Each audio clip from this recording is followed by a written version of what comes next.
Hope everybody is doing well on this Wednesday afternoon. The weather can't decide what it wants to do here in Durham, North Carolina. And of course, Durham, North Carolina is known for the uh, Durham Bulls, which of course was part of the Bull Durham movie, and a number of other things as well. So definitely Durham is known for that, known for it being the city of medicine, and known for some of our sports teams, such as Duke, and of course, just down the road, UNC, and of course, North Carolina Central University as well. So definitely have had some sports history and all along those lines. So definitely that is something that this area is known for. But like I said, it's North Carolina and it's North Carolina weather. So we're definitely having some of that typical North Carolina weather. It was, I think, in the high 20s last night, and now it's around 50. And I think that by tomorrow we might be in the 60s. So the weather just keeps going back and forth and all along those lines. But that's typical North Carolina weather. That's what we're known for, just like we're known for being a swing state on the political side of things and all in that space. We're the only state that can give you both. If you want to go in history, Jesse Helms and Terry Sanford talk about opposite ends of the extreme and all along the lines of that. But definitely known for some great sports. As a matter of fact, I was talking to some people at one of the cultural arts centers that I have been known to work with and work for, and all along those lines. And we were talking about the Algonquin Club, which is a African American tennis club based here in Durham that used to exist. As a matter of fact, my dad was part of that, and he got a chance to play Arthur Ashe. As he likes to say, he won a couple of games. Arthur Ashe definitely beat him, but at least he can say that he won a few games in that match when he was a young kid, because that match would have taken place when both he and Arthur were in those young ages and all in that space. So he can lay claim to having won a game or two against Arthur Ashe. But I'm going to bring in some of my amazing guests. I've got a gentleman that definitely knows a little bit about baseball and all along those lines, and I've got some other folks that are here as well. So I'm going to bring in my first guest and all along those lines. So how are you doing? I love this title, Run to Win 89. So definitely, if you'll just share a little bit about what you've got going on. And I know that you've done some amazing research. That's why I kind of started off with that baseball stuff at the beginning, because definitely a lot of people here are known for the baseball community here. The Durham Bulls have actually won the regional championship and have gone on and won a couple of national titles, even though we didn't win last year and all in that space. But they've definitely had some good track record here in Durham. And of course, we used to be a affiliate of the Atlanta Braves, and now we're an affiliate of the, and have been for many years, of the Tampa Bay team and all along those lines. But definitely, I know that you're a fan of that particular sport, so I thought I'd jump into with a little bit of sports talk as well. Hey, thank you for having me this afternoon. I appreciate it. No, no problem. Yeah, definitely. If you just share a little bit about your research and on this amazing thing, because I know your publicist has got in touch with me. And I'm going like, oh yeah, I remember those themes of destiny. And sometimes teams of destiny are known for um, there can be teams of destiny, and then they can be known for those jinxes as well. Because I know that there was a couple of teams that were jinxed, and they have just now gotten over their jinxes. And there's some people that are thinking that there's some teams that are still jinxed, such as the Detroit Lions and my favorite team, which went to the Super Bowl 4 times and lost 4 times. Because I am a fan, and I've been a fan all my life of the Minnesota Vikings ever since the Fran Tarkenton days and some of their purple people eater defenses. So I've definitely been a fan of that particular team, even though I never lived there. The closest I got was going to school in Milwaukee at Marquette, and have been pretty much a native North Carolinian all my life and everything. But definitely that became my team, I want to say, in high school, and I'm now in my early 60s. So I'm not one of those fair weather fans. I stick with my teams and all along those lines. But I know some folks that are fair weather team fans, and they'll bounce back and forth depending on who's popular and all along those lines. But when you think of Washington history and the state of Washington, there's definitely some folks that are big fans of that team of destiny. Yeah, the 1924 Washington Senators, no question about it, luck was on their side. Talk about teams being jinxed. It certainly was not the 1924 Senators.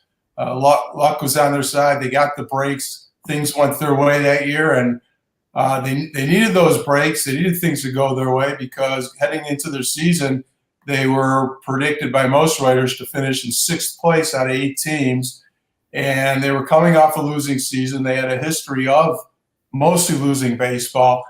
They're expected to have a long season. It's supposed to be a long, hot summer in 1924, and it all came together for them. And for the legendary pitcher Walter Johnson and the 27-year-old manager Bucky Harris in his first year as manager. It all came together for them. Luck was on their side, and they won the American League pennant. They managed to edge out Babe Ruth and the New York Yankees by 2 games, and they won the World Series that year. Yeah.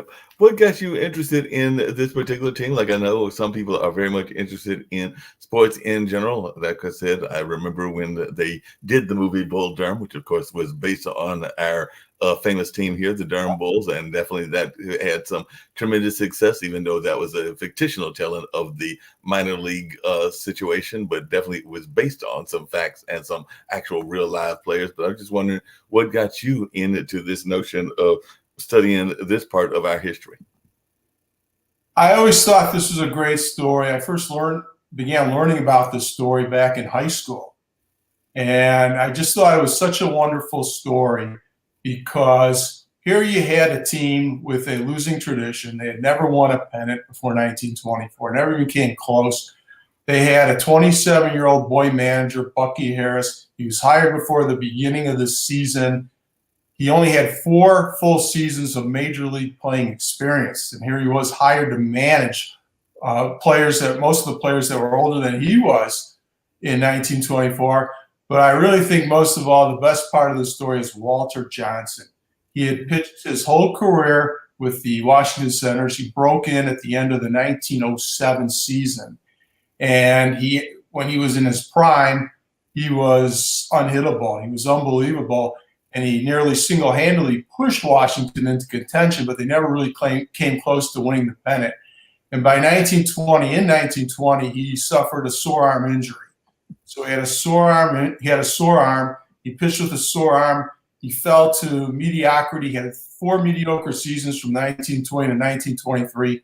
1924, he was 36 years old. It was his 18th season in the majors. He was assumed to be washed up, over the hill, past his prime, and he was going to go down in history as the greatest player who never had the chance to pitch for a pennant winner or pitch in the World Series. That's what I think really makes this story great. Now, that sounds like that's an amazing story and everything along those lines. Now, at that time that they were around, I know because there are some folks here that have pitched and played in what was called the Negro League back then and everything. So I just wondered whether you, in your research, got to speak to any of the players that had played for that, because I know that Washington had a very famous team that was part of that community, as did some teams down here in North Carolina and all over the country. So I was wondering if you had a chance to talk about that, because that was before the integration of baseball. I never spoke to anyone, just family members. I know some family members who were related to players on the 1924 team. I was fortunate enough to speak to a few players who played for the Senators in the 1930s. But as far as Negro Leaguers, yes, I have met some people who played for the Homestead Grays, and because I had this opportunity because I go to the Negro League conference every year. There's a conference every year, the Jerry Lloyd Conference, which remembers Negro League baseball and honors the players and the leagues. And it's really a wonderful conference. But I've been fortunate to meet some guests that they have invited, that they brought out to these conferences. So, it was great to meet them and hear their stories, and just unbelievable. Yeah, no doubt about that. One of the other things I was curious about is, even in this day, we're in the year 2024, and every time you turn around, there's this notion of whether it is a dynasty or not. And I know that one of your books talks about the Yankees and Babe Ruth, and there's no doubt that they had a dynasty, and now people in the football world are trying to put the Kansas City Chiefs, now that they've had back-to-back champions, as a dynasty. And of course, there have been people in the past that have put the Lakers in basketball and some of the winning teams in baseball in that dynasty conversation as well. So I was just wondering your thoughts as to whether we still have true dynasties to the way that they used to be, or has this kind of shuffling back and forth of players gotten us away from the dynasty kind of image and everything? Because every time I turn around, particularly if a team wins back-to-back or any sort of consistent championships, they are automatically labeled as the next dynasty. But I was just wondering, it's one that is written about dynasties, where your feelings are as to where we are in the dynasty conversation in the modern day times. Well, first of all, I was fortunate that I grew up in Chicago and I was living in Chicago, and I got to live through a dynasty, the Chicago Bulls in the 1990s, Michael Jordan, Scottie Pippen, and those guys. So I was lucky to be a fan that got to experience that. But yeah, dynasties, like you said, they're harder now because of, well, first of all, you have more teams, more players, free agency, and I think also you have expanded playoffs as well.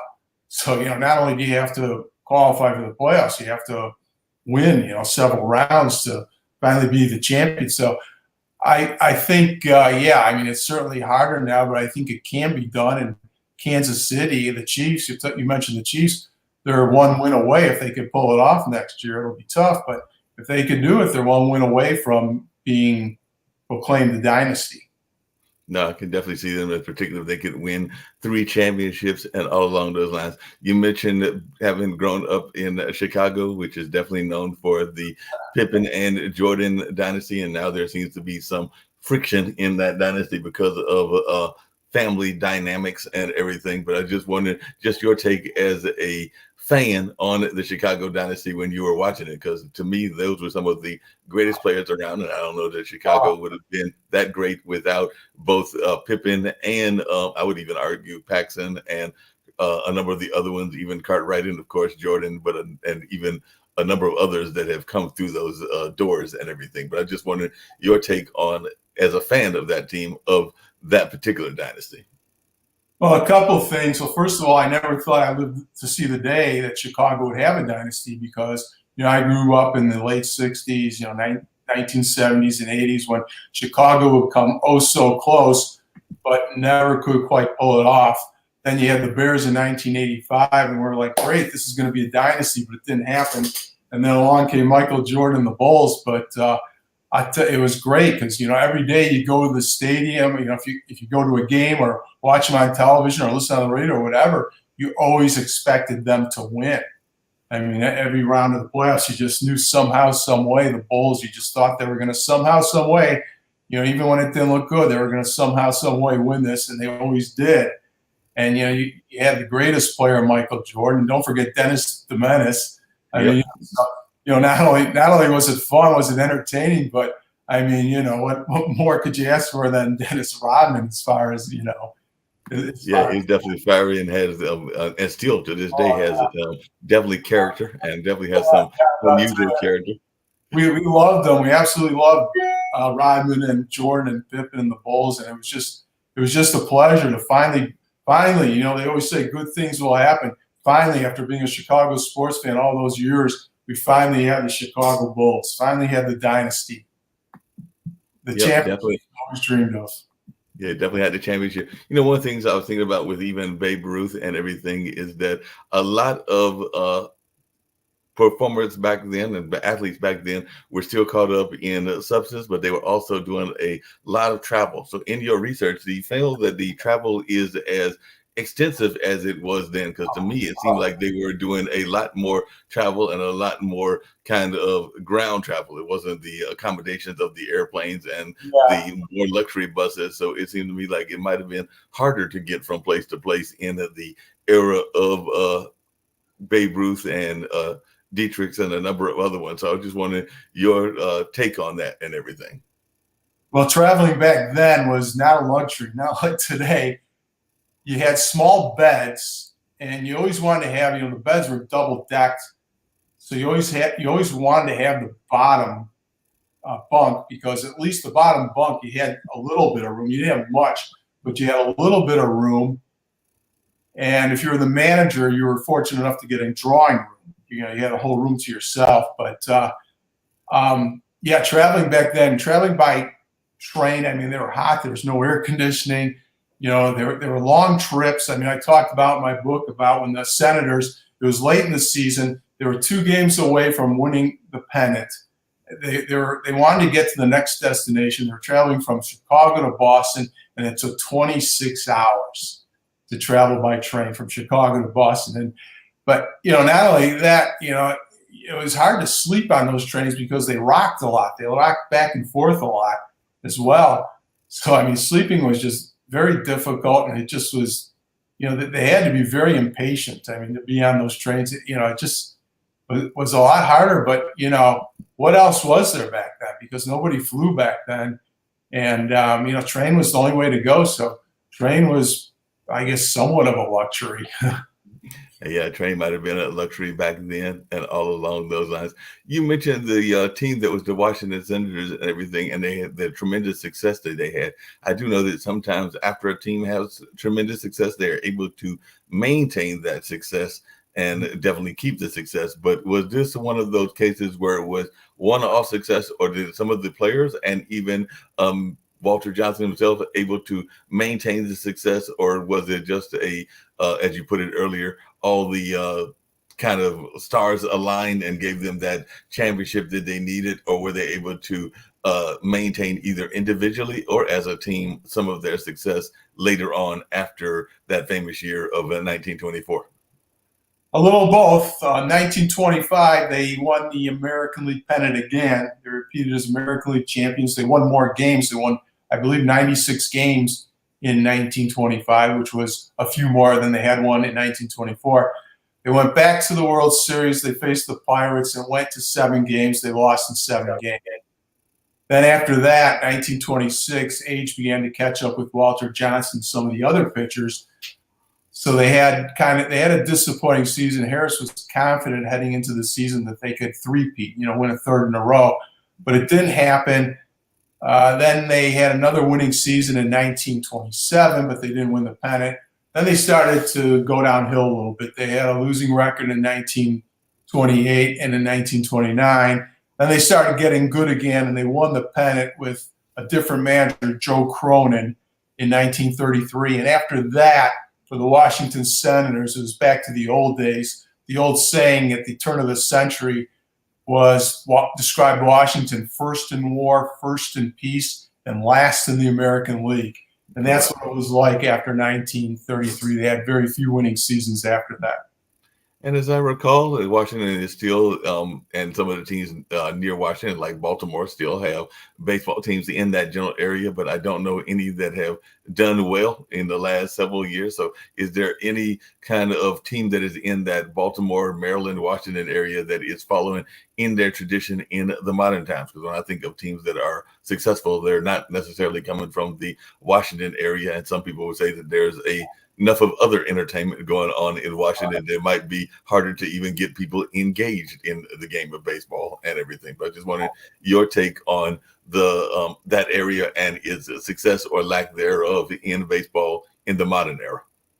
I'll tell you, it has not been good recently for Washington professional sports teams. The Nationals, they won the World Series in 2019. It was very exciting.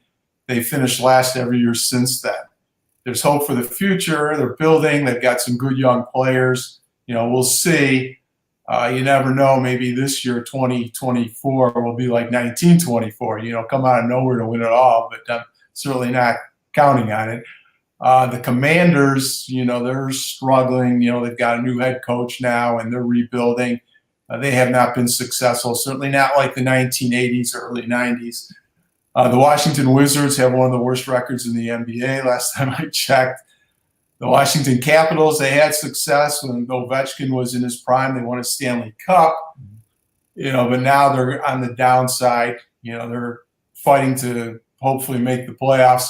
So Washington team, this is not a great era right now we're in for Washington professional sports teams. However, Washington is a great sports town. The fans are great. And I think the fans will continue to support them. And I think the fans, it took me a while with Chicago. So, hopefully here in Washington, the fans won't have to wait too much longer before teams start winning again.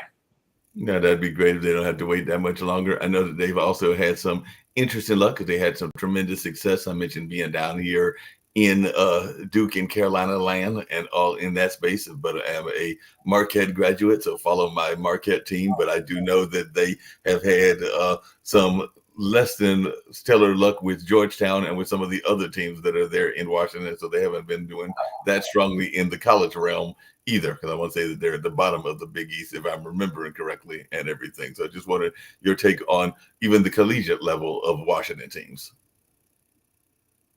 Well, Georgetown, they had a great era.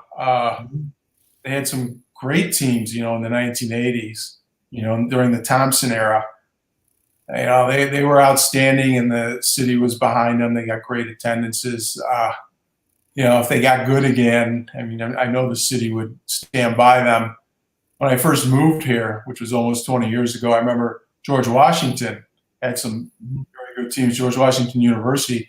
And, even though they weren't successful like Georgetown was in the 1980s, they were very exciting, and they were very good, very talented. So I think this is I noticed right away as soon as I moved here. Oh yeah, and let's not forget Maryland, because Maryland is it. But when I first moved here, I realized right away that this is a great area for college basketball. They really do like their college basketball here.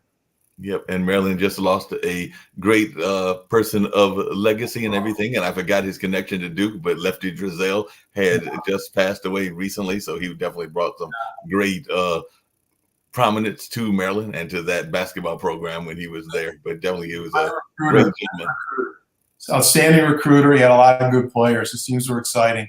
And I'm sorry to see him pass. He was a good man, an outstanding coach. Yeah. Did you ever get involved in sports yourself? Because I know that you've done a lot of sports writing, but I was just wondering, because I know some sports writers are also fans of the game, but also are jocks themselves and everything. So I was wondering whether at any point in Chicago or even in DC, because I do know that there are even some leagues that are geared towards those of us that are in our older ages and everything. So I was wondering whether you had ever done any sports or are doing any sports even to this particular day. Yeah, first of all, in high school, I did play football in high school. Did a good job warming the bench. So I played a couple of years in high school. Then out here, you talk about sports geared to older athletes. I did play some ball hockey out here. We have some great ball hockey leagues, outstanding ball hockey leagues, and they were a lot of fun and they were competitive. So I did that for a couple of years as well, and then finally decided I got a little bit too old for that. So now, strictly, like most of my life, I'm a great sports fan, love the history of the game, and love going to sporting events. I'm part of a season ticket holder group for the Washington Nationals, and I'm looking forward to our upcoming draft next month as well. So I still go to the games, still follow the teams, still cheer.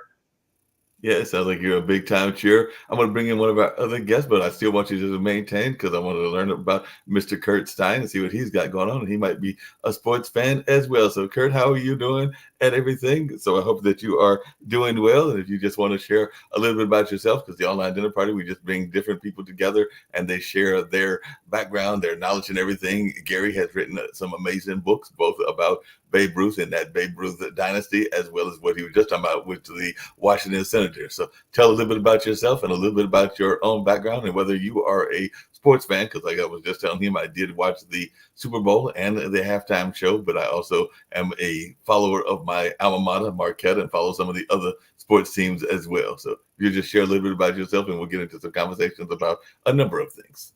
Sure. So I'm a Yankees fan. So there you go. Born and raised in New York, so there you go. My wife's a Mets fan, so there you go. Boo. So little rivalry in the house, right? So rivalry in the house. How does that work and everything? Because I know that sometimes there are folks that are wanting to be with their spouse with their same person and the same team, and I know some other folks are like, no, they can root, because even here in the Carolinas, we have some families that one member may be a Duke fan, the other may be a Carolina fan, and they might even be sitting together at those confrontational games that they go on. But I'm just wondering, how does that work? Or do you have your TV for the Yankees games and she has her TV for the Mets games? No, she's not crazy about the sports like that. She'd rather watch things like about history, right? History of the crown, stuff like that. But still, what we do is I snuck in and started buying, Yankees shirts for my kids. So I tried to bring them to my side before she ever got them anything Mets related. So you figure if you start them young, then, they immediately start converting over. So that's how I played it. But my background is technology. So as you know, I run a consulting firm for artificial intelligence, and that's where we focus. So yes, I love sports. Yeah, everybody, usually likes sports, and there's a lot of different sports I like. And then I play around with technology in my in my day-to-day job. Yeah, Kurt, along those same lines, and this is, I'd love to hear both of your thoughts around this because we were talking about this on one of our other shows and everything. There's a lot of people that are fearing AI, and actually, a friend of mine showed me some, and he's into the video game space. So he showed me some very realistic AI that looked like a movie set almost, and along those lines. But there are some people that are wondering, and if you watch enough science fiction, whether we're going to get to the day where we won't be seeing the actual baseball players, the robots will be playing each other, and all in that space. So as a technocrat and everything, I just wanted your take on that, and maybe that's something that our other guests would be looking forward to, or maybe he's sitting there going like, no, I want to see the real live people hitting the real live balls and everything, even though it can be dangerous. Because I know even here at the Bulls game, I think it was last year or the year before, one of the players got hit and was in the hospital for a number of days. And I think he might still be playing, even though that was a very scary moment for him and everything. But I just wanted your take on technology and particularly its relationship to sports.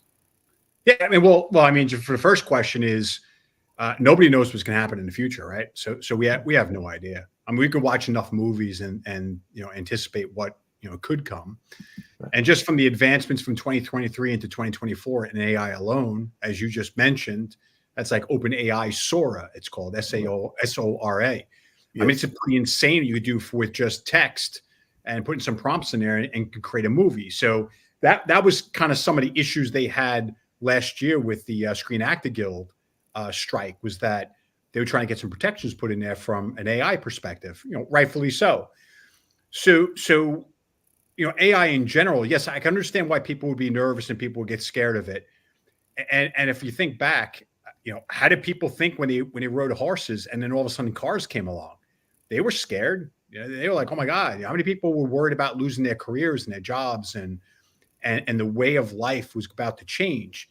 So I say that for the following reason. I think the more that people educate themselves on the technology, the more they understand and really plug themselves into what's happening, you will remove that fear factor because your brain will start opening up and you'll see the opportunities, you'll see what the future is going to hold, you'll see the benefits, you'll see the drawbacks as well. I mean, let's be honest, there are companies out there like Google and a lot of companies that are laying people off, and not a lot of them announcing layoffs because they get to synergies, right? Like, what can AI do for them?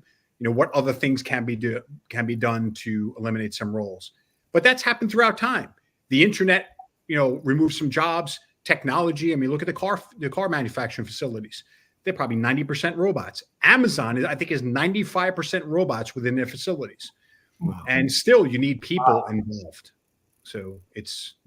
Hey, Gary, along those same lines, and I had a question for you about sports and some of the sports changing, but on the area of writing, because I do know some writers that are actively using ChatGPT and other things in order to get their writing done. So I was just wondering, is this a tool that you have been using, or are you sticking pretty much to the old tried and true pen and paper and maybe computer and typewriter, or have you actually experimented at all with ChatGPT to help you get even some of the facts and figures correct? Because I do know that you can look up some of that stuff and all along those lines, even with some of the historical aspects. I had no choice. I was forced to make changes like everybody else. I mean, I threw away the typewriter. Everything is Word or it's computerized. So the only thing I do that's still old fashioned. I'm still, when I go to the library and I do my research, I am still writing pen and paper. Everyone else, they bring in computers, but I still write, but I probably should go to computers because my writing's not the neatest. Even I struggle reading my own writing. Yeah. I can relate. My handwriting is not the best in the world either. I used to joke that when I was in college, I was convinced that some of the professors let me get certain grades because they couldn't read my handwriting and they didn't feel like going through the whole hassle of trying to decode it. So I can definitely relate to a bad handwriting. One of the things I was curious about, Gary, that on your side of things and everything that I would be loving to hear your thoughts about is every time you turn around in sports, there are new rules being instituted. We can see it in basketball. We can definitely see it in baseball and a number of other things. So as one that has studied these historical figures, what do you think a Babe Ruth or a DiMaggio or some of those other greats would think about even some of those in basketball? I know that Kareem is still living, but Kareem or Wilt Chamberlain or a number of others would think about some of these changes in the sports rule-wise when it comes to either any of the sports, whether it's basketball, baseball, football, or a number of other things. Because every time you turn around, they seem like they are changing the rules and making it in some ways easier, in some ways harder. Gary? I'm sorry. Yeah, are they making it easier or harder? I think they're probably making. I think they're making them a little easier because I think fans want to see action. And I think fans, like in baseball, for example, they're making these changes because they want to speed up the game. So I that probably makes it easier. And I think you see, like in football, you see a lot of penalties now, that wouldn't have been before. I think they're making them easier. Yeah, I can definitely see that. What's your take on that and everything, Kurt? Because definitely I know it's not necessarily a computer-related thing, but there are some computer changes that are being made as well, because some of the times they're having to go to the computer even on some of those rule changes and all along those lines. Sports has changed. I mean, look, we all saw the movie Moneyball, right? I mean, statistics in order to achieve results. And I mean, I don't know how deep AI is in football and baseball yet, but I have to guess it's there. In Formula One, it's there. I think they have over 1,000 sensors on between cars and the drivers alone. Wow. And they're measuring the statistics on the performance of the cars, the performance of the tires, the performance of the driver. And that is how Formula One has that ability to win in those split seconds. They're constantly measuring every second to understand what's going on. And I can only imagine that's just going to get deeper and deeper into all sports as they watch things. I mean, they're talking about AI now from, I think in New York City, I just saw that they're talking about using the cameras to track the speed of cars. So you can only imagine you could do the same thing on players, right? Tracking what a player is doing, how they're moving. It's just the boxes go around. It's the same, almost the same technology as they're using for the driverless cars. They're taking bits of information everywhere, and they're coordinating and working with large amounts of information. And that's what AI is about. It's taking large amounts of data, correlating it quickly, and providing you with a result. Yeah, that makes a lot of sense and everything. This is for both of you. Something I talked about on a number of these online dinner parties and everything is, and you kind of alluded to it earlier and all in that space, Kurt, how do both of you deal with that work-life balance? Because that's something that I know a number of friends of mine, including some that are performing artists, they have a hard time with, because sometimes they got to work multiple jobs, and particularly in this current economy that we're in and everything. And sometimes they're looking like, wishing and dreaming that there was a 30-hour day. There isn't. It's still 24 hours last time I checked and everything. So just wondering, how do y'all balance that work-life balance and everything? Particularly, I'll start with you, Kurt, but I want to hear from Gary as well. But how do you balance that? Because particularly with computers constantly changing and there being constant change, and you just mentioned having the wife, and I imagine, you mentioned having kids as well. So that's that whole notion of trying to give them their time while also having time for the various businesses that you have. Yeah, I mean, look, it's a constant work in progress. I think, I'm on LinkedIn. I see people talking about it all the time. I have mentors that are CEOs. They're constantly talking about it. Some are getting up at 4 o'clock in the morning in order to get a lot of stuff done for 2 hours before people wake up. At nighttime, you go to bed. It depends. Everybody's juggling their time. And even as a parent, you're always looking back. I was just saying on a podcast the other day, you're always looking back saying, oh my God, did I make a mistake? Could I have done that better? Did I give enough time to this child? Did I spend enough time with this child? And what you tend to do is you tend to plug the holes, right? and you think you're doing everything right. But from a business perspective, you have no choice but during the day is taking some time and, carving out some time for learning, for, reading as much as you can and keeping up on what's happening, the changes out there, no matter whether it's Gary or myself, everybody's doing that. And then you have to kind of carve out a middle part of your day and understand that that's the work day. And there's things that you just can't change. It's going to be fire drills all the time you can't predict.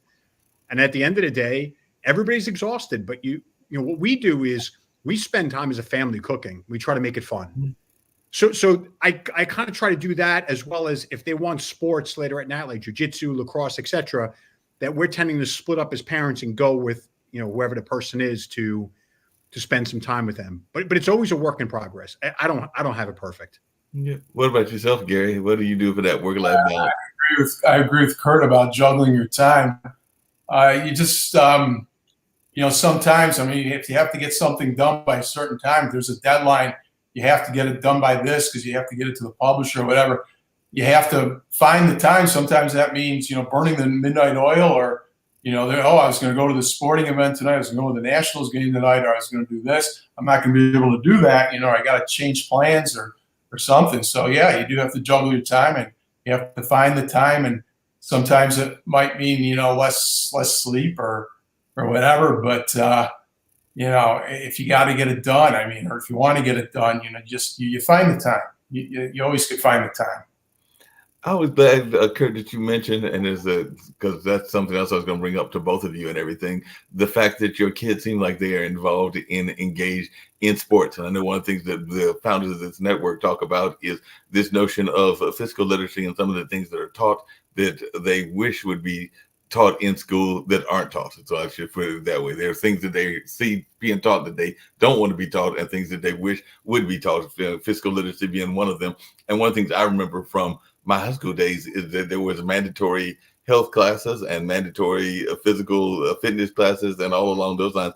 I don't know that exists. I don't have any kids of my own, but I do have my two nephews, and I'm just so glad that my brother has them engaged in both soccer as well as flag football and all along those lines. So he's got them engaged in some sports activities from that kind of rec league kind of situation and all in that way. But there's a number of kids out there that are not engaged in sports whatsoever. So just wondering y'all's take on that and whether that's something that we need to bring back. Because like I said, I was not that good. I sucked at track. I ran on the track team, but I was the worst track runner ever. It was kind of like what you were talking about with your playing of the game, Gary, and everything. So I knew that I sucked, but I was also a good recruiter. So I recruited people that could run and do the various field events. And I think we won the championship 3 out of the 4 years.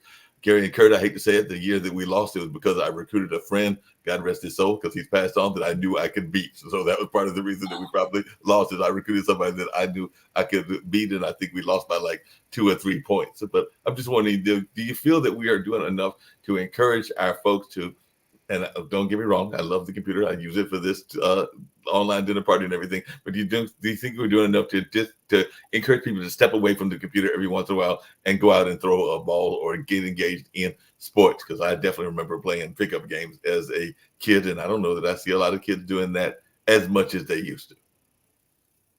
Yeah, I would say you're probably right. You see kids not as engaged, going outside and playing sports and playing in the neighborhood games or whatever. I think you see less and less of that, and I think you've been seeing that for a long time. I remember someone telling me he had a son who's a basketball star, but before the kid reached stardom, he was like, my day, we used to go out and play basketball and play pickup games or play baseball or whatever. You don't see that as much today, and that's been happening for a while. What's your take on that, Kurt? So like a two-part question. Do I think that kids should be involved in sports? Yes. And here's the thing. People think immediately sports means football, baseball, soccer, but it's not, right? There's other things. There's ping pong or table tennis, right? Don't say ping pong, right? Because then, the ones that play table tennis laugh at you. So table tennis, you have, foosball.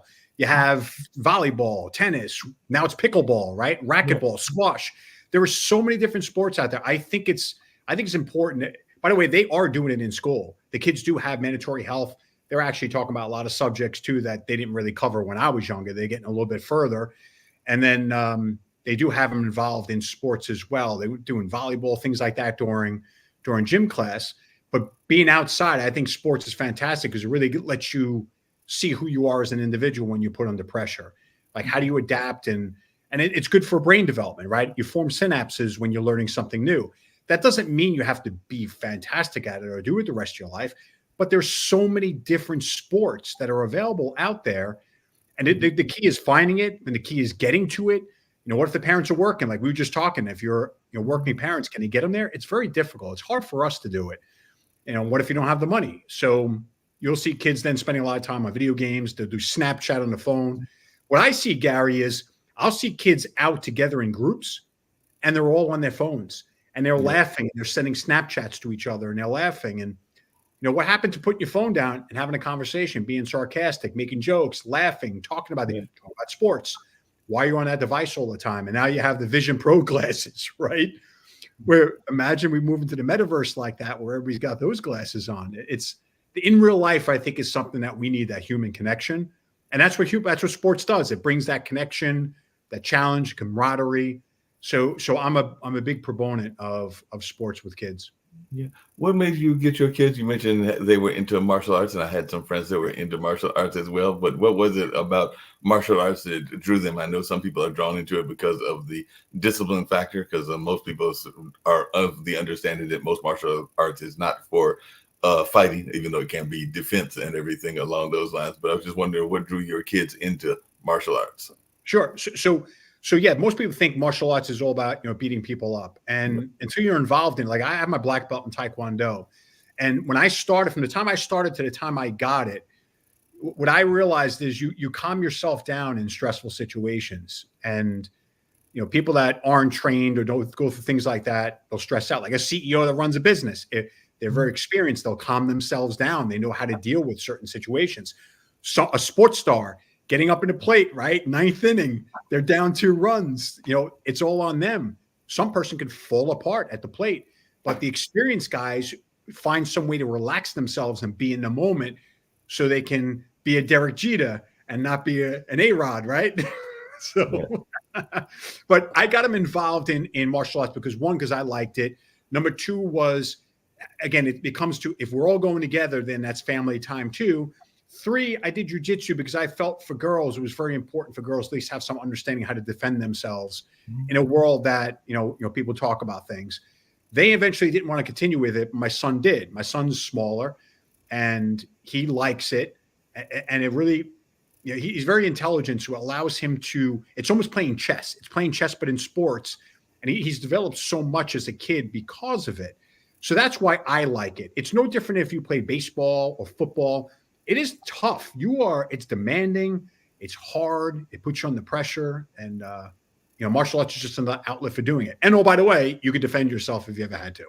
Yeah, that makes a lot of sense. And I definitely can see that. One of the things that we talk about on the online dinner party, I'd love to hear both of your thoughts around this, is the notion of the inner critic. And I know that I've talked about it with a number of guests, everybody from sports folks to folks that are in the computer space. And I've even said that I have been my own worst enemy sometimes, because sometimes we get into that whole inner critic conversation where, whether it's a romance or, like I said, it's still in that single space, even in the 60s and everything, or whether it's on jobs. And I know there have been a number of jobs that I have not gone for because I was having that whole inner battle with myself, trying to talk myself out of it instead of talking myself into it. So both of you are successful folks. I'm just wondering, how did you get past that inner critic? I'm always fascinated by how people get past that inner critic. I'm sure, Gary, folks told you probably, why are you writing about some folks that are 100 years old and everything when we've got stuff that's going on in this day? And I'm sure that you had some folks that were pushing back on you in that way, and maybe a video got you thinking yourself as to why you needed to write it. So I'm just wondering your thoughts around both the inner and the outer critics.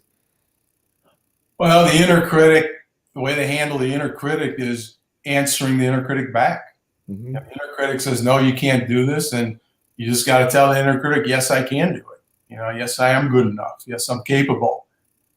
And as far as the folks around me, well, it's like everything else. I mean, you just, whenever you deal with people who are critical, you just, you either answer them back, in a nice way, of course, or you just take it for what it's worth and you move on. Also, another thing, some inner critics, they get me fired up to do better. I hear these these outer critics, these critics, they get me fired up when they start talking and tell me I'm not good enough or whatever. Right? They just motivate me more to do a better job and to accomplish my goals. Yeah. What about you, Kurt? Because I'm sure there were probably people that even in the technology field, because I do have friends in that field, that they sometimes are very critical of what you're doing, even when you're working in that field. And definitely that inner critic can be a monster, particularly when there are so many folks that are working in that computer lane and that technology lane and everything. I mean, look, the inner critic is people, you always think to yourself, hey, am I doing enough? Do I know enough? Am I reading enough? Did I learn enough? Right. I mean, I think that's natural no matter who it is, you'll look back and second guess yourself. Did I do something right there? Could I have done better, etc. And I think you do have to tell them to shut up, right? Like, or tell them like, look, if I say to my kids, like, if you're constantly focusing on the negatives or you're constantly focusing on what you've done wrong, it's that methodology of driving a car and looking in the rearview mirror all the time. Well, I mean, that doesn't get you anywhere, right? You have to look ahead. If you made mistakes in the past, as long as it wasn't anything that was malicious or done wrong, you learn from mistakes. I mean, that's where we grow. We grow from failures, from things that we didn't know, or what we think we could have done better. From an external critic standpoint, on social media, you deal with it all the time. There's always somebody that's going to say something to you. And I mean, I'm not going to say that it's not easy. Like I did an interview with Elizabeth Hurley back in November. I had a chance to interview her on stage. And that was my question. Like, how do you deal with it from a social media perspective, being a celebrity? How do you deal with, being a force for girls to look up to, et cetera, but then you're dealing with social media and everybody attacking you? And she was like, look, I'm paraphrasing because I don't remember exactly what you said, but it was, the point was, you have to just like block that stuff out because it's always going to be there. And you have to understand that it's going to be there. And that's what most people say. It's, do you address it or do you not? I mean, people have attacked me on LinkedIn. I've, blocked them. Other people have made some points. You choose not to say anything in return because it's probably not worth it.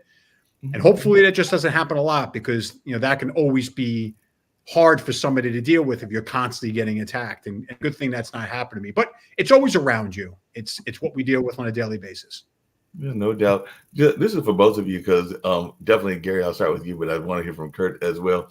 What do you think makes a good leader? Because I'm thinking some of those folks in the 1920s baseball team were very effective leaders, and maybe some of the traits that they had are traits that folks can even use to this day and everything. So I know a number of our folks that watch this show and watch a number of the other shows on Pod TV are in the leadership space and everything. So I just wonder, in your mind, from studying these historical figures, what qualities they had that made them good leaders, particularly that manager that you were talking about, and what do you think makes a good leader even in this day and time? And are they some of the same traits, or are there traits that have advanced to some degree? Well, Bucky Harris, in his case, the manager of the 1924 Washington Senators, who was only 27 years old and was in his first year of managing. For him, it was leading by example. He was a fiery player. He was competitive. He worked hard. He hustled. He instilled that winning spirit into his players and into his team. He always talked about winning. He talked about championship. He kept everything positive. He kept everything like, we can do it. He kept telling, we can do this. So he was fiery, positive, and he got his players fired up. So I think, and they respected him for that as well. It's something you have to earn respect as well. I think something today is with leadership is, I think, taking responsibility. I think taking responsibility for your own actions. Don't blame others. I think, I think you're really just being positive and just confident and working hard and leading by example. I always think is the best policy. Now, that makes a lot of sense. I'm glad you brought up that idea of being responsible and accountable for your own actions. While I don't necessarily agree with him, because the person I'm going to mention was actually a schoolmate of mine and everything, but that the Milwaukee Bucks have not had the greatest luck in the space since Doc Rivers has come and taken over. I think they're like 3-7, and apparently one of his TV anchors or fellow TV anchors, JJ Redick, was actually making that accusation that Doc Rivers over his career had not been taking accountability of his own actions and his own decisions. And I don't know, as a person that knew Doc in college, that I necessarily agree with that, but I can see where JJ might be coming from and everything. But I just wanted your take, Kurt, on responsibility and accountability, and also the notion of what it takes to make a good leader. I mean, look, for a leader, they say the buck always stops with them, right? It always stops with the leader, and it really doesn't matter what you're doing.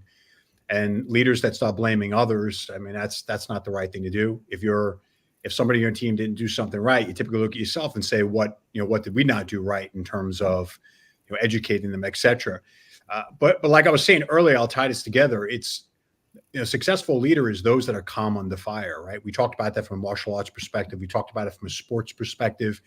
If you look at a lot of very successful leaders, Steve Jobs and others like that, you see a lot of them are calm under fire, and they understand where they're going. They have a strategy or a goal in mind.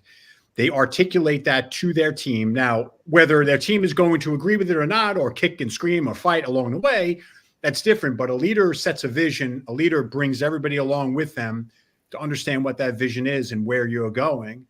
And I think that a leader has to have empathy. I think a leader, does not have to lead by fear.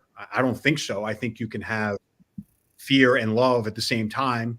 Fear comes in when you don't do the right things. Love when you have empathy in terms of people doing the right things. But a leader leads by example. If they come under fire, they set visions and goals of where they want to be, and they educate their teams on getting there. And they set up a good culture, a culture that is supportive and, how do we achieve our end goals? And as Gary was saying, like, you got a job to do. It's got to get done in a certain period of time. No complaints and stuff. Then I think those are the qualities of a leader. And I'm sure there's a lot of other things that people have out there, but that's what I think of as a high level. Yeah, you mentioned something that I know a lot of people talk about. They've been talking about it a lot during this pandemic time, and definitely even before that, because a lot of people have gotten into mindfulness and all in that space. But how important do you think, and this is for both of you, empathy is? Because definitely empathy is something that a number of people have been talking about on a variety of ways in a variety of fields. So I just wonder for both of you, and I'll start with you, Kurt, since you brought it up, but I definitely want to hear from Gary as well. How important is empathy in our society, and do you think that we're doing a good enough job of developing the skill set of creating empathy around the world? To the last part of your question, I don't know if we're doing a good job or not. I don't know. And our family, we focus on that. I don't know how it works with others, because I guess I don't have my finger on that pulse. In a business perspective, look, I think it's important, right? Empathy doesn't mean that that people walk all over you, or you're not a leader and do the right things by your company. Empathy is understanding there's people have thoughts, ideas, people have their own challenges, people have different ways of thinking of things, and you have to be able to understand what people are going through, because after all, employees are helping companies run. You have to understand human nature and human suffering at times if people are sick or things of that nature. So being empathetic is, I think, just an important piece of just understanding where people are coming from. And then from there, if you can identify where people are, or you can meet people, say, in the middle because you understand where they are, I think that's important. And that's why empathy for a leader is important. Yeah. What about yourself, Gary? How important is empathy in the work that you do? Yeah, I think Kurt said it very well. I also am unsure how it is around the world. But yeah, I think you have to, for a good, especially for a leader, I mean, you have to know your employees, or you have to know the people around you. You have to know the limitations or what their strong points are and what they're going through, and how I could help them, or what they can do, what they're best at. So yeah, I think I would agree that it's I think it is understanding the people around you. Yeah. What is something that both of you wish that you knew now that you when you were that you knew at your younger age that you know now? So what is something that you wish that you knew at your younger age now, and what is some advice that you wish folks had given you when you were much younger that maybe you didn't get, and everything? So I'll start with you, Gary. Well, a lot. I don't know. I don't really think about it. I mean, I just try to live in the present, live today. I try not to think about the past, woulda, shoulda, coulda. I really am unsure, but I heard something later in life that I wish I heard earlier in life. Someone once told me that life is a mystery. It's not a problem. Life's not a problem to solve. It's something to live. So I wish I knew that, instead of trying to fix problems or fix something about me or make changes. I just wish I lived life and lived the mystery. Yeah. So What about you, Kurt? What I wish I wish I would have had a mentor much earlier in my career at work. And I think all too often people are not aware of the benefits of having a mentor, somebody that's been there or somebody who's where you want to go in order to help you navigate what you want to do in life. Now, I wouldn't go back and change anything I've done now, right? Because that changes everything that, where we are today, all of our experiences, everything. But for anybody listening, if they're younger, with absolutely without a doubt, is for you to find a mentor. And a mentor is, somebody that's has been where you want to be, not necessarily in your field, but somebody that can guide you along the way. And you would be surprised if you're knowledgeable, you work hard, and you really care. These people will do it for you, and they'll put you on a path and help you avoid certain things in your life, and maybe get you to where you want to go a little bit faster. That's about the only thing I think of. Along those same lines, I'd love to hear both of your thoughts around this. I know that sometimes, I definitely am a big fan of mentors, but I also know that, we have to kind of pursue our dreams and our ambitions, but there are sometimes what friends of mine have called dream stealers, and there are also folks that will sometimes get you to live their dreams and not necessarily your own dreams. So I was just wondering, as I'll start with you, definitely, Kurt, if that is something you've ever experienced, because I know that you've worked for some major corporations, and maybe the corporations wanted, or some of the executives wanted you to go down one path and everything, but it wasn't necessarily the same path that you had in your own mind. Because I've even had some business associates that wanted me to kind of like drive their dream, and it might not necessarily be my own dream and everything. So I just wonder if that's something that you've had to deal with and how you have dealt with that. Yeah. So here's the second part of it, and why I wish I had a mentor. And the second part of it is I didn't realize young enough that, I used to grow up thinking that if you worked hard and you did all the right things, that people would recognize that, and then people would promote you and move you up and move you along.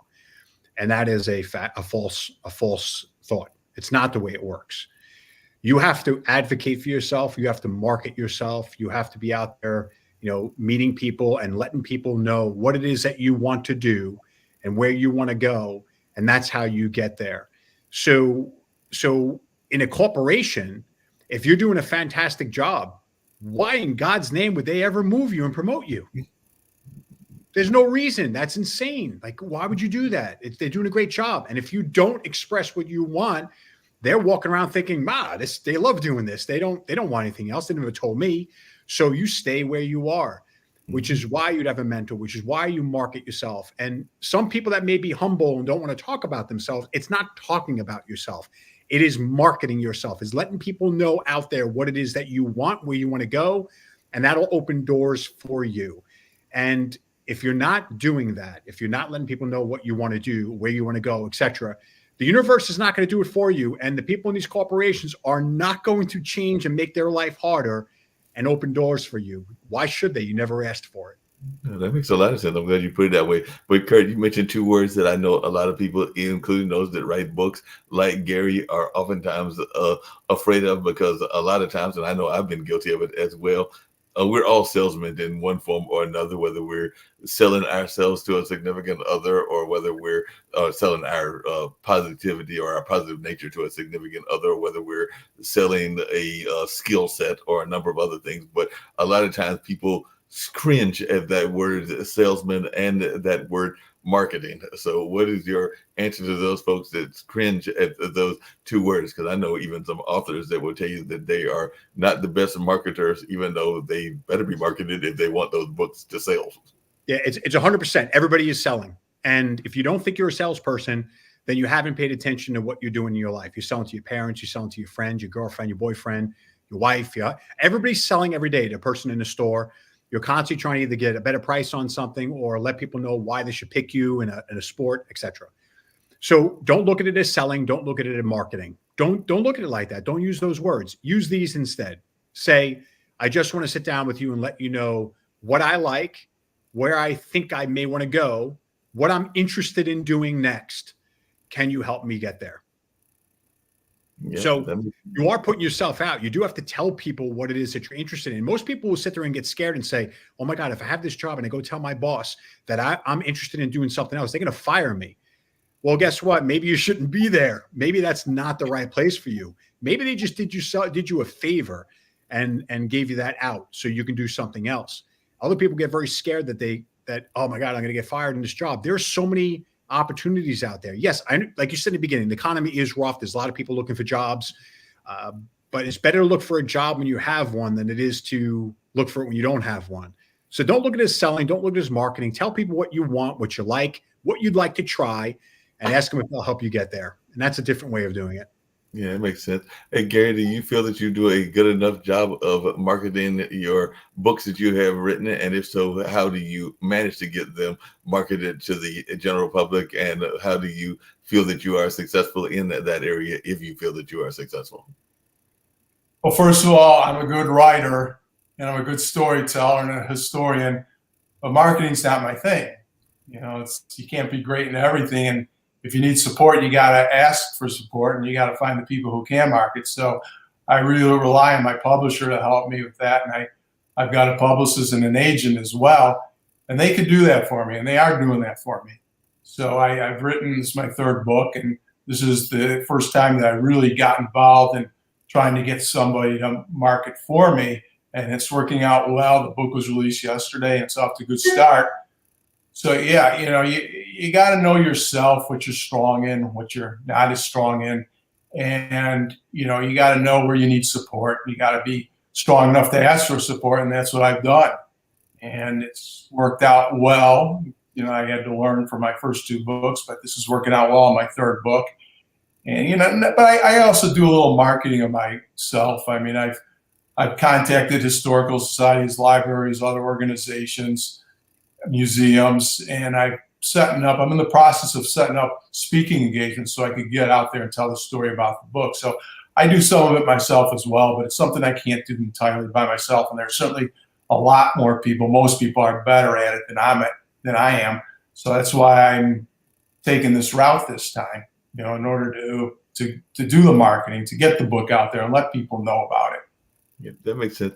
One of the shows that we have here on the network is one done by a business coach and a definitely somebody that's in that lane, Barbara H. Smith, and she oftentimes gets frustrated by the folks that will do the speaking introduction, and they'll just kind of do the tried and true, read the program, and as she puts it, anybody could read that program if it's just the program notes and everything. So she tries to do something unusual in her introduction. I think that she talks about being a race car driver at the age of 8, a mechanic at the age of 6, and then she explains the story as to how that happened, because I think the mechanic was actually her breaking something and fixing it, and the race car was actually getting driving a car that was one of her parents and everything along those lines. So what is a way that both of you try to get folks to break the introduction with you? Because I've been to conferences as well, and yeah, if it's something that you can literally get from the program, sometimes you've already been lost in terms of the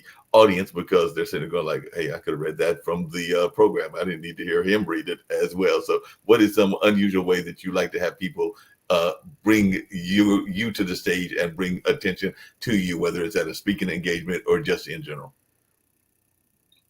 Well, I like people when they introduce me for what I am, you know, an author, a writer, a historian, you know, and you know, hopefully they like my book so I could tell the audience that I wrote a great book, you know. So you know, and I like the part about being some people call me an expert. I always say historian. So I like to be known as a baseball, a sports, or just in general, a general historian. I like to be referred to as, I don't call myself an expert, but I like people when they think I'm an expert. Yeah, that makes a lot of sense. What about you, Kurt? Because I know a lot of times people are very engaged in this technology conversation. I mean, I just heard a couple of stories recently where people are panicking because of the notion of technology, which I alluded to earlier. And there's a lot of folks that are worried that AI is coming for their job. I don't necessarily buy that argument, but there's a lot of people that are worrying that that is the case and everything. So do you play that into your introduction, or do you try to stay away from that? Or do you think that that is a good way for people to realize you and everything? Because I know one of the things that you are involved in is understanding the trends and the innovations, which a lot of people don't understand. So you already have a kind of a leg up to many people because it's part of your background. Yeah. So I don't go to conferences. I'm on social media, LinkedIn mainly, not Instagram or Facebook, because that's not really my audience. But LinkedIn is for business professionals, and that's where, that's my stage. And then tomorrow we're doing our first LinkedIn Live, which is, it's like being at a conference, right? It's an audience, but now you're on audio instead, and people on stage, and you can invite people up and ask questions, etc. So it's interesting. You're trying to get the message out. So you're trying to let people know what it is that that you're an expert and you understand this.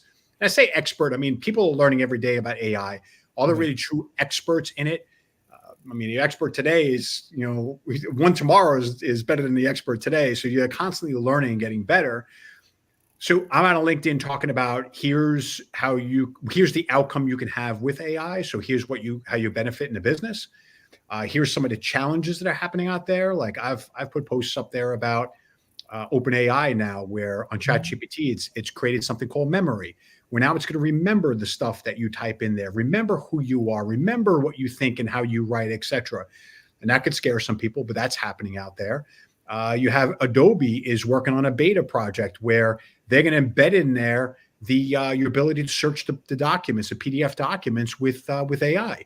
Now you can upload it in ChatGPT, but you have to actually upload the document. Adobe is going to eventually have it where it's going to be part of their service.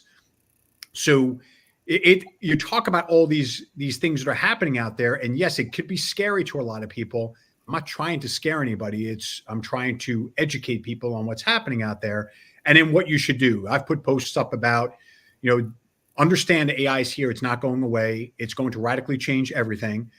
If you're fearing it, it's because you're not educated enough.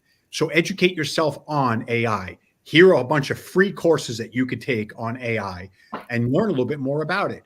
So I encourage people to learn as much as they can because that's important. I encourage CEOs of businesses to start working with it because their competitors are going to do so. And then if you're behind, it's harder to catch up, right? If you think about a race, it's very hard to catch up. You don't want to be in that position. Like even in baseball, how many teams really come from behind? It's not easy. Right? It's very difficult. So if you could be, on par with your competitors, it's probably a better scenario. If you could be ahead of them, that's great. So that's what I do from a social media perspective. Again, it's education. It's telling them what's happening. I'm not here to be creating fear. I don't think that does anything for anybody. But I also talk about the positive so people understand, what they could do within their business. Yeah, that makes a lot of sense and everything. I can definitely see that. I've got two questions. One is more futuristic and the other that less futuristic and everything. But I know that the Cultural Arts Center that I work at, I'm actually going to be heading there shortly to see a group that'll be performing of women string players. I think one plays the violin, the other plays the harp, and I think the other may be the cello, if I'm remembering their instrumentation together and everything. But one of the things that my boss has been talking about is there is a big mural that we have on one of the upstairs rooms that she's been talking about the possibility of making that into an augmented display where you literally would see one of the founders of, say, one of our HBCUs or one of the other businesses step out and explain in some sort of hologram kind of display what their life was like back in the old days and everything. And I could even see that possibly going on with maybe even having the voice or the actions of Babe Ruth if you're going to a baseball museum. And there might even be baseball museums that are already doing this and everything. But is this something we're going to see more of, more groups? Because this is a relatively small center. I think our theater seats around 400 or something like that and everything. But do you think that we're going to see more smaller organizations going this technological route and maybe even using some of the AI and modern technology? And is that going to be almost a necessity that they will not be able to survive if they don't do that? So the answer is yes. With everything, the prices have to come down. Remember VCRs when they first came out? There was $600, $700, $800, $1,000, right? Remember VCRs back then? It was insane how much they cost. If you look at, the LED TVs were absolutely $5,000, $6,000. Then the QLEDs, the curved ones of that, you keep going in there, you're like, oh my God, that thing's $8,000 for that. And in 2 years, it's $2,000. So over time, costs have to come down. In AI, large language models, the costs are coming down. What you're talking about is almost the metaverse or having the hologram type of things. They're doing it. It's there. I've seen it at some conferences, through LinkedIn, et cetera, where people can talk to them in the booths. And it's a hologram within the booth itself. If the technology is there, and more as the form factors change, as the costs come down, you're going to see people do it more and more. An example being the Apple Vision Pro glasses. Those goggles are very heavy. I just did a post recently where a lot of people within the 14-day return period returned them, complaining about it was painful on their face, it was heavy, giving them headaches, giving them motion sickness, right? Because you have that device on there for so long, it's difficult. As that form factor changes to what I don't know, you're going to have some abilities there. You have something called an AI. It's called a humane pin, which actually could sit on your collar and it could shine onto your hand and you can look at things. So these things are going to come around. You're going to see people have a more interactive experience. And then you have the metaverse they talk about next, which Zuckerberg has talked about a lot, is how you put those glasses on, or how you actually in the metaverse on your computer and you can see all these things. And over time, it's going to get better and better. You can see the graphics and everything getting better. But yes, I see that being the future. It's going to be an immersive experience is what we're going to see. By the way, they have museums that are very immersive, that are extremely popular right now in terms of that immersive stuff. You look at the Sphere in Las Vegas. That is completely immersive. So I think that is the future. Yeah, it definitely sounds like that's going to be the future and everything. We still got about another 15, 20 minutes and then we'll wrap up shortly and everything. But one of the things I was curious about, and there's 2 questions I ask all my guests on every show just about and everything. But on the opposite side of that, and this is to Gary and everything, are folks still concerned about jinxes? Because I know that there was a time that many people were worried about those baseball jinxes. I think that one of the Chicago teams was accused of having a jinx placed on them. We definitely know that there was the whole jinx around Babe Ruth and all along those lines. So is that something that baseball players are still concerned about? And do they still have those kind of superstitions that they used to do? Because I know that there might have been some that wore certain socks in certain kind of arenas, or is that gone the way of the dodo bird and people aren't as caught up in those? As a historian, do you find that there are still people that are still caught up in some of that jinx conversation as well as some of those superstitions? Well, first of all, you're talking about the famous Chicago jinx. That would have to be the Chicago Cubs and the GOAT, the Billy Goat, the famous Billy Goat. And they tried through the years, they tried to lift the jinx, to erase that jinx. And finally in 2016, the Cubs finally won the World Championship. So the jinx was done, and same thing with the Red Sox. The jinx of trading Babe Ruth, they finally won. In fact, they won 3 World Series championships. But yeah, I mean, baseball players always have been and always will be. They are today. They were yesteryear. They will be in the future. They're very superstitious. And, there are a lot of baseball superstitions, and players have their own superstitions as well. So yeah, superstition for sure is something that baseball players are and always will be, always have been. And yeah, that'll continue. What's one of the most unusual superstitions that you have heard of? Like I said, I alluded to some that might have certain outfits that they want to wear, or certain things that they might want to wear umpteen times. I don't know if you want to wear the same socks 100 times, but there might be some baseball players that did that and everything. But I was wondering, what are some of the more unusual superstitions that you heard even in your research? Well, I know the superstition about you have to step over the baseline. You're heading to the dugout, don't step on the baseline. I know that's one. As far as the most unusual, though, the one I learned in my research out of Bucky Harris, the manager for the 1924 Senators, he also played second base. And one of his superstitions was to stand in front of a mirror and watch himself during his batting stance. He always thought that was very helpful, a great little corrector, he called it.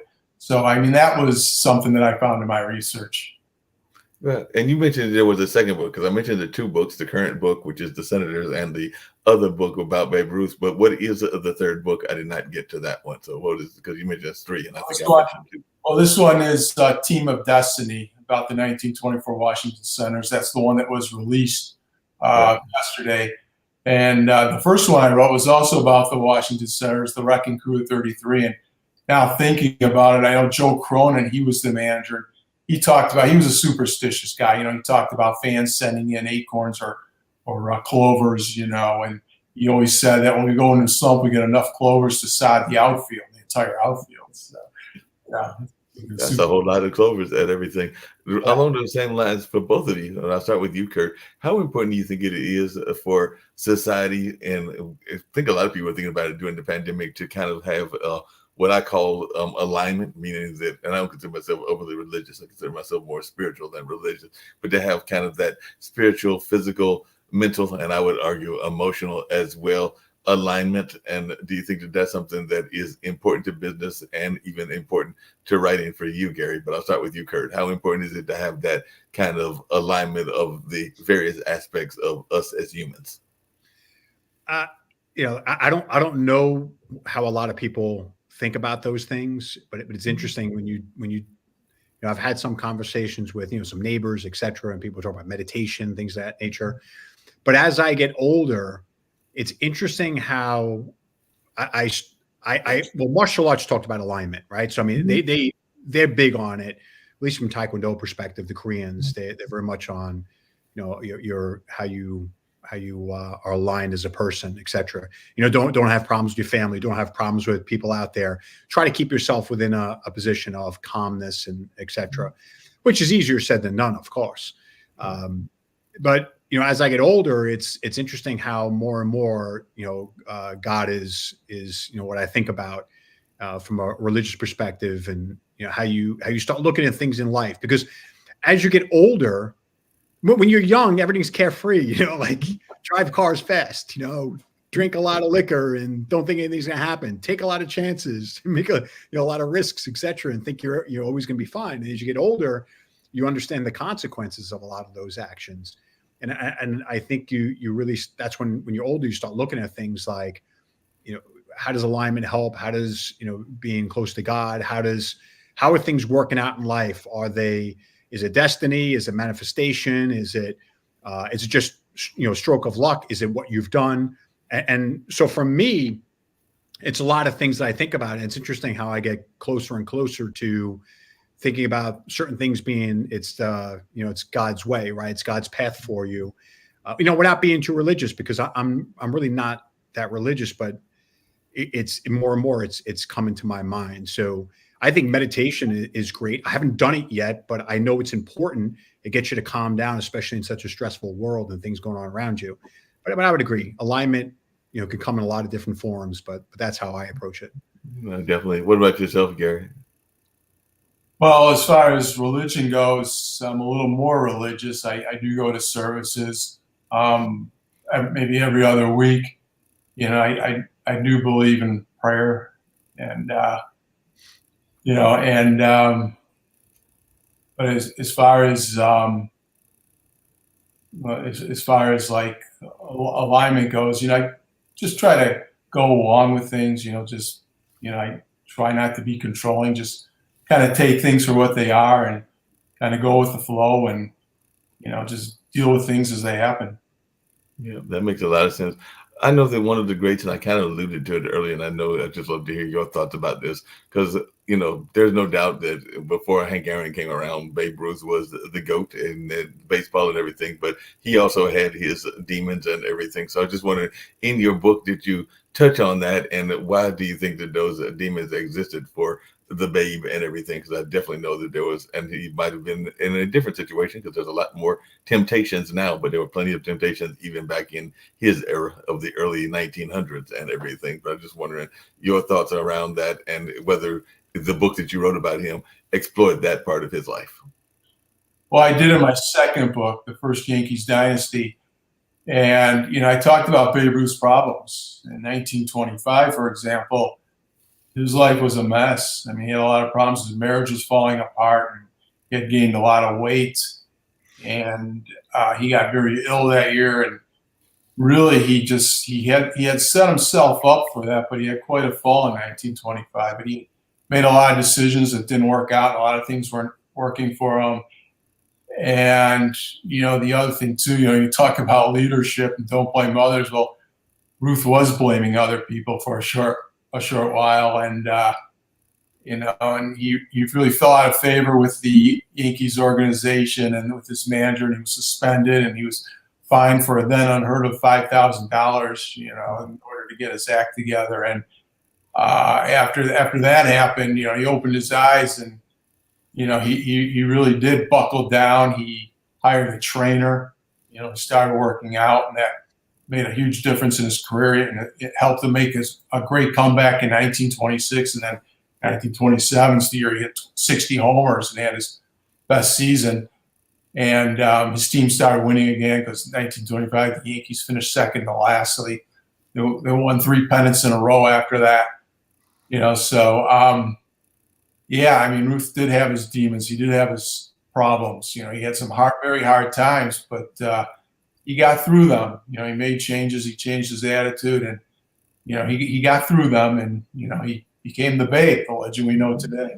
Yeah, no doubt. One of the things that folks love to do in sports, and it's almost sometimes AI is used for it, but I'd love to hear both of your thoughts around this, is how do you think Babe would do in the modern day times, or any of those greats? Because one of the things that folks love to do is kind of imagine what it would be. We were talking at the beginning about the Chicago Bulls. So some people are wondering, like, if you had a game between the Chicago Bulls and the modern day Los Angeles Lakers, who would win and everything. So I just wanted y'all's take on that, and whether you think that those kind of prediction models are actually accurate, or whether they're just another fun thing that we can do, because we can always imagine what it would be like to have Babe Ruth performing in 2024 and everything. But how do you think the Babe would do if he was playing in the modern day era?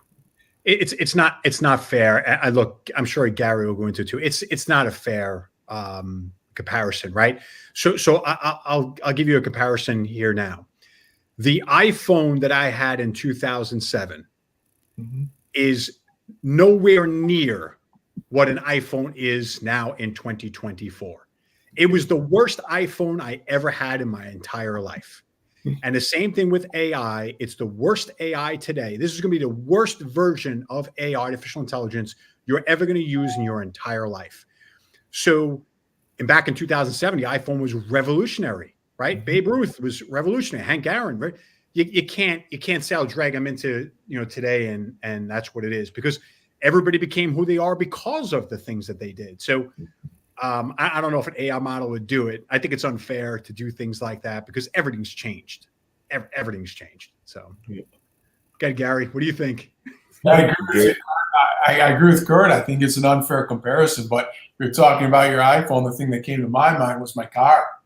Compared my first car to today's car, my first car broke down a lot. I had some problems with my first car. I don't have those problems today. Cars are built better now. But to compare Babe Ruth, I think it is. You can't. I think it's impossible. You can't compare them in today's era. I think, though, if you want to look at something, I think to determine a player's greatness, how great were they during their era? How did they dominate their era? And I think that's the fair way to look at it. And of course, Ruth. He dominated his era like very few athletes did. So. He certainly was great. He certainly was perhaps the greatest baseball player ever. So I think you look at how he dominated his era and you determine how great he was. Yeah, look at Michael Jordan, and then the abilities and the things he did, the amount of training he put in. He did not care. He continued to do it all the time. He would outplay anybody else. And then you had Kobe Bryant, then who he was mentored by Michael Jordan, and he was on the court before everybody else and after everybody else. So, these two put the time and the work in, and Babe Ruth was probably the same way. He had to have put the time and the work in. Otherwise, other people would caught up. So, that makes a lot of sense and everything as we get ready to wind down in the next 5 or 10 minutes. But one quick question before I get to those. two questions I get everybody and everything, but who do you consider, both of you, your mentors? Because you mentioned it earlier, Kurt, and everything, and like I said, you've definitely worked for a number of corporations, including AT&T and everything, but who do you consider your mentors? And then I'd love to hear Gary's mentors as well. Then I've got the questions that I ask everybody on these shows, and then we'll get ready to get on out of here, and I'll get ready to get to that venue that I've got to get to, speaking of venues and all along those lines. But I'll start with you, Kurt. Who is your mentor? Yeah, I mean, so I have a lot of mentors, but I think if anything else, a father, it becomes your first mentor, right? You're looking up to your father, and it began in father, and then everybody else after that. It's I didn't take advantage of that, but later in life, I have several. There's a lot of CEOs in business that have been where I want to be, and they are the ones that meet with me and talk to me and let me know where they are, and they're 9-figure entrepreneurs. So the idea is, they've been there, they can give you the guidance, they can help you get to where you want to go, so you don't make the same mistakes. So there's probably four of them that, I meet with somewhat of on a regular basis. Right. It sounds like to me that one of the things that I've heard other guests talk about is the importance of having a coach. And even coming back to the sports conversation, it seems to me that every good coach has a coach, is what several of my friends have said. And it seems to me that that's what you're saying as well, that even though you might be coaching others, you've got to have your coach as well. So definitely it seems like every good coach has to have somebody coaching them also. Yeah, because there's different aspects of the business, right? So even in AI, that you can't know everything, so you bring in other people that can assist. But then there's the business aspect, then there's the personnel, then there's growth, then there's selling your business, right? There's so many different aspects to business that you can't know it all. So you need people to guide you. Yeah, that makes a lot of sense. Who are some of your mentors, Gary? Well, like Kurt, I'd have to say my father for sure. Yeah, my dad, number one. And I had a few football coaches that I looked up to as well. So they were definitely mentors. And during my corporation days, I had a really good mentor, somebody that was in charge, and I learned a lot from him. And he was tough. He was a tough guy to work for, but he pushed me, and he helped me realize my full potential. And I really respected his leadership, and I looked up to him, and I'm glad he came in my life. So I would say him as well. Yeah, it's amazing and everything. Both of you have caught my attention with the pictures behind you. So before I get to that final two questions, I've got to ask, and I'll start with Kurt, what the pictures are that are behind you, because I've been trying to figure that out all show long and everything. So I'll start with you, Kurt. What are these two wonderful pictures behind you? And then what are the pictures for Gary? So I'll start with you, because you've got just great pictures that are behind you. It's just a design. My wife picked out the artwork. It's just a design. Nobody painted it. There's nothing else to it, but they're just nice and calming, right? And they fit the aesthetics. So no, definitely. What about yourself, Gary? Because you've got these various pictures. Yeah, I got pictures all over my condo here. If you came here, you'd see. Looks like a sports Hall of Fame. But behind me, I got over my shoulder here, I've got the Washington Senators from 1924, a plaque with the team picture. And then next to that is a former kicker by the name of Pete Gogolak. He kicked for the New York Giants. He signed that. I actually sent him some cards and some other things to sign. I never got the cards back, but I got the signed picture from him. And then over on the other side of this, I got a picture of Jerry Kramer, played for the Lombardi Green Bay Packers. And he wrote on this picture, "Run to Win" from Jerry Kramer. Also an author, too, wrote a very good book, Instant Replay, and a few other books as well. So, yeah, I got pictures all over the place.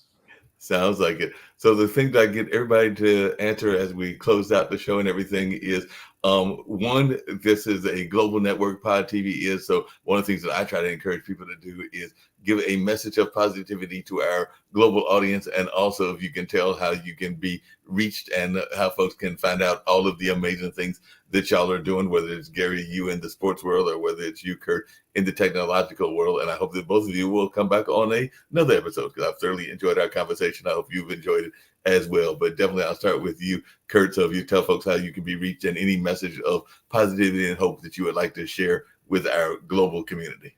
Sure. So you can find me on LinkedIn. It's my name, Kurt R. Stein. So that's how you'd find me there. Otherwise, it's my website, dctstrategy.com. Just the message is everybody gets overwhelmed in this world, afraid of the things that they don't know, and they get overwhelmed with the things they don't know. So given that the topic is AI, and you started off that way saying people are worried about things, my message is that there's a lot of free training out there. They can, contact me on LinkedIn too. There's a lot of free training on AI. Go start using ChatGPT. Go use what now it's called Gemini. It's not Bard anymore from Google. Microsoft Copilot. There's an app you could download on your iPhone, Microsoft Copilot. Start utilizing it. Start getting used to it. Start, punching things in there and figuring it out. You do not have to be technology savvy right now to work with generative AI. As a matter of fact, if those that are technology savvy have a little bit more difficulty with it, because you have to learn how to prompt it to get to the answers you want. But learn about it. It's don't be fearful of what it is. Start trying it. Find out how you can actually work with it, and that'll actually calm you down and have you understand all the benefits are out there. And then you'll be able to see what the future holds, how things change, how things develop, how things innovate. And you'll be ready for it, and it won't be fearful anymore. So that's my positive message. Appreciate that and everything. Gary, if you'll tell folks how you can be reached and how they can get in touch with you and any message of positivity that you've got. And by the way, I want to close out the show with a commercial from a friend of mine, an African-American young lady, just got this delightful dessert. So it might make both of you hungry when we close out the show and everything, because she's got this delightful company that is some very good desserts that are naturally made. So it might make both of us, including myself, hungry. But definitely, Gary, if you'll share your thoughts about how you can message your positivity and how you can be reached and how folks can get this amazing book of yours. Yeah, I could be reached through my publisher, Rowman and Littlefield. And my book, Team of Destiny, could be purchased from my publisher, or you can find it on Amazon, and there are some other outlets as well, like Walmart, Barnes & Noble, and a few others as well. And as far as like advice goes, I'd say work hard, no excuses, take responsibility for your actions. Do listen to feedback. Always listen to feedback, because there's opportunities in feedback, and there's also opportunities in setbacks, which we all encounter along the way. And like I said earlier in the show, you had asked me about something that I wish I knew before, and something that I did wish I knew that I would like to pass on is remember about life. It's not a problem to fix. It's a mystery to live. So live your life to its fullest. Well, I appreciate both of you. And like I said, I hope that both of you will make a return trip. I'm going to get y'all on out of here, get myself on out of here as well and everything. But I've thoroughly enjoyed this hour-and-a-half conversation, and I hope that y'all will make a return trip in the near future. But right now, I'm about to make all of us a little bit hungry as we get out the door. But after this commercial, I'll hit the end stream. But I've thoroughly enjoyed this conversation and hope to see both you, Kurt, and Gary on a future episode of either this show or some of the other shows that we have on Pod TV as well. But I've thoroughly enjoyed this conversation. Thank you. Thank you very much for having me. No problem. Hi, my name is Maria Jones, baker and owner of Very Vegan, a premier mobile bakery specializing in putting a plant-based spin on some of your favorite desserts. Inspired by my own personal experience with my journey with healthier eating habits, I was determined to make comparable items with desirable textures and great taste. We're always experimenting with different flavor profiles and expanding our menu. I enjoy my creative license as well as imparting ideas and requests from my customers. It makes for new and exciting items. Some of our customer faves are the specialty cheesecakes such as the banana pudding with homemade vegan vanilla wafers, strawberry crunch, honey bun, fruity pebbles, peach cobbler, and many others. We also offer moist, rich cupcakes, delectable cookies, decadent brownies, and scrumptious pound cake. Discover how amazingly delicious vegan can be. I am available for orders, or you can purchase my items exclusively at the Black Farmers Hub.